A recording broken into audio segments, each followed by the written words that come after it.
Injil Markus bab 2.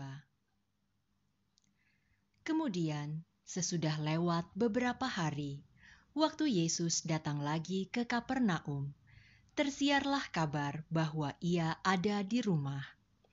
Maka datanglah orang-orang berkerumun sehingga tidak ada lagi tempat, bahkan di muka pintu pun tidak. Sementara ia memberitakan firman kepada mereka, ada orang-orang datang membawa kepadanya seorang lumpuh, digotong oleh 4 orang. Tetapi mereka tidak dapat membawanya kepadanya, karena orang banyak itu.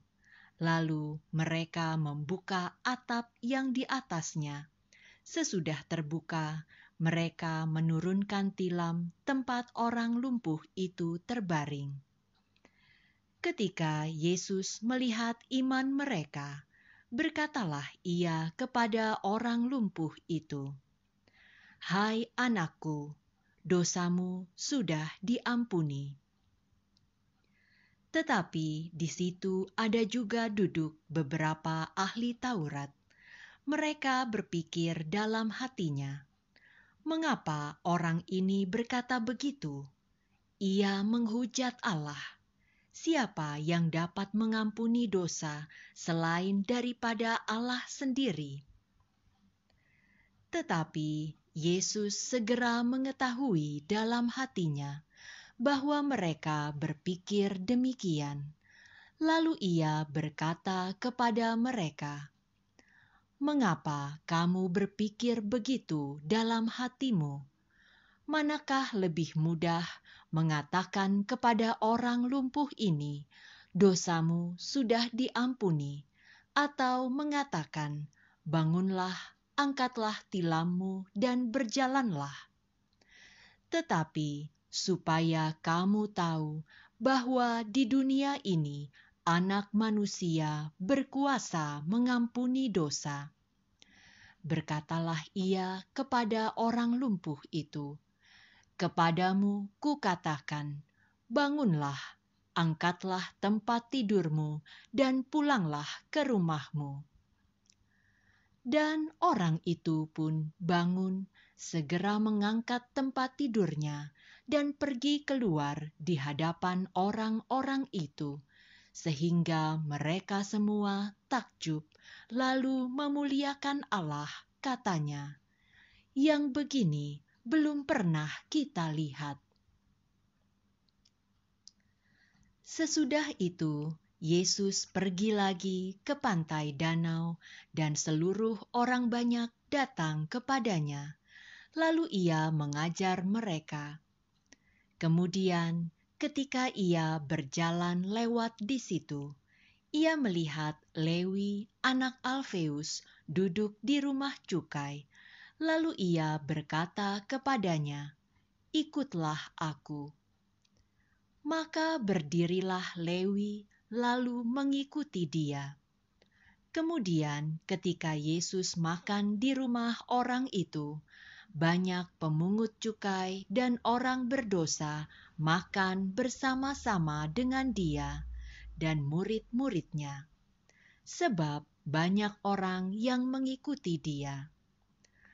Pada waktu ahli-ahli Taurat dari golongan Farisi melihat bahwa ia makan dengan pemungut cukai dan orang berdosa itu, berkatalah mereka kepada murid-muridnya, "Mengapa ia makan bersama-sama dengan pemungut cukai dan orang berdosa?"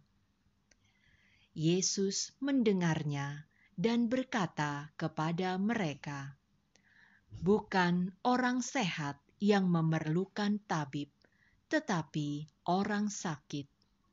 Aku datang bukan untuk memanggil orang benar, melainkan orang berdosa." Pada suatu kali, ketika murid-murid Yohanes dan orang-orang Farisi sedang berpuasa, datanglah orang-orang dan mengatakan kepada Yesus, mengapa murid-murid Yohanes dan murid-murid orang Farisi berpuasa, tetapi murid-muridmu tidak?" Jawab Yesus kepada mereka, "Dapatkah sahabat-sahabat mempelai laki-laki berpuasa, sedang mempelai itu bersama mereka? Selama mempelai itu bersama mereka, mereka tidak dapat berpuasa. Tetapi waktunya akan datang, mempelai itu diambil dari mereka, dan pada waktu itulah mereka akan berpuasa. Tidak seorang pun menambalkan secarik kain yang belum susut pada baju yang tua, karena jika demikian, kain penambal itu akan mencabiknya, yang baru mencabik yang tua, lalu makin besarlah koyaknya. Demikian juga, tidak seorang pun mengisikan anggur yang baru ke dalam kantong kulit yang tua. Karena jika demikian, anggur itu akan mengoyakkan kantong itu, sehingga anggur itu dan kantongnya dua-duanya terbuang. Tetapi anggur yang baru hendaknya disimpan dalam kantong yang baru pula."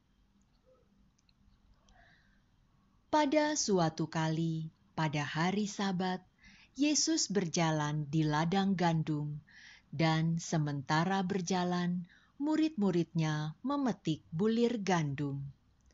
Maka kata orang-orang Farisi kepadanya, "Lihat, mengapa mereka berbuat sesuatu yang tidak diperbolehkan pada hari Sabat?"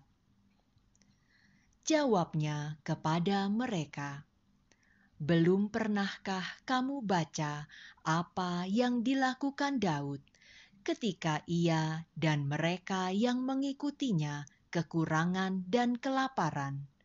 Bagaimana ia masuk ke dalam rumah Allah waktu Abiatar menjabat sebagai imam besar, lalu makan roti sajian itu, yang tidak boleh dimakan kecuali oleh imam-imam, dan memberinya juga kepada pengikut-pengikutnya." Lalu kata Yesus kepada mereka, "Hari Sabat diadakan untuk manusia, dan bukan manusia untuk hari Sabat. Jadi Anak Manusia adalah juga Tuhan atas hari Sabat."